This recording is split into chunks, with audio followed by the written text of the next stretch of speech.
Dapat may isyuhan ka ng Immigration Lookout Bulletin kasama si Engineer Arthur Escalante.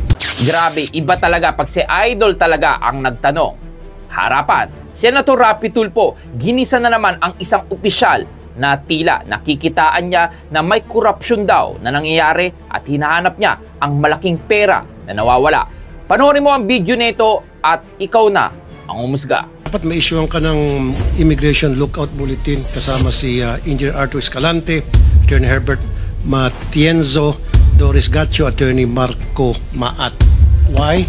Ayon sa Commission on Audit Report, meron kayong under collection na 258,073,200. Before May 12, 2022, bago may pasa yung RA 11711, ang kinokolekta ninyo bilang license fee sa mga contractors na nag-apply sa inyo ay 100 pesos lang. Tama.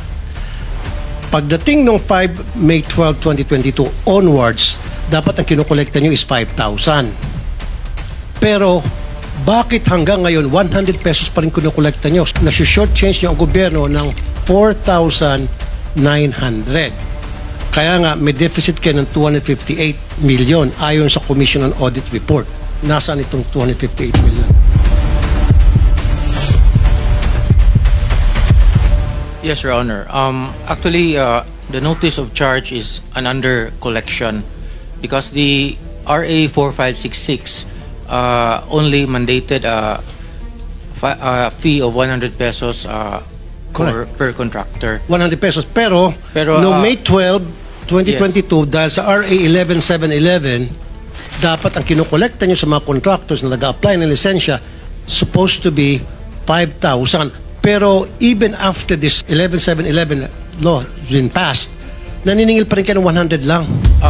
Your Honor, may resibo ako, may mga ebidensya ako na 100 pesos lang kinokolekta nyo. So meaning, may nagbubulsa ng 4,900. no, actually, Your Honor, the real collection is only 100 pesos because everything goes through the portal.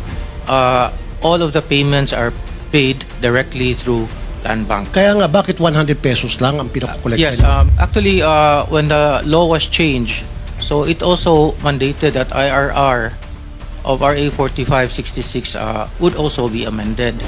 Teka muna, bakit kailangan pa ng IRR? Di ba yung lumang batas, that should have been superseded by the new law, the RA 11711?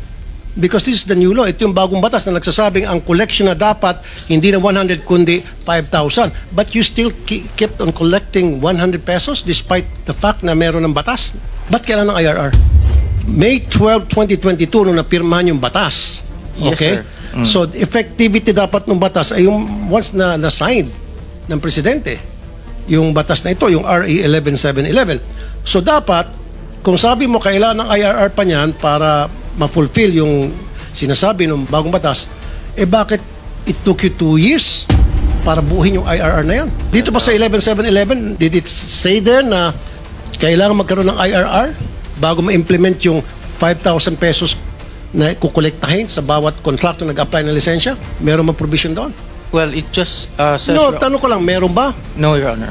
Kung walang IRR nakalagay doon, then self-executory yun. Execute agad. Ano ka, nag-antay kapag puti ng uwak? No, of course not, Your Honor. Balikan mo, tingnan mo. Tapos kayo, kolekta pa rin ang kolekta ng 100 pesos.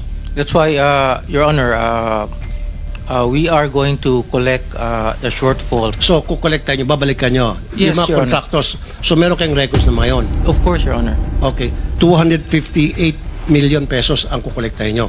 Yes, Your Honor. Sinabi nyo na yun sa Commission on Audit. O dapat lang, isubmit mo siguro dito sa committee na ito kung kailan nyo kukolektahin yon at kung nakolekta na, isubmit nyo sa committee na ito. We will do so, Your Honor. We will certainly do so, Your Honor.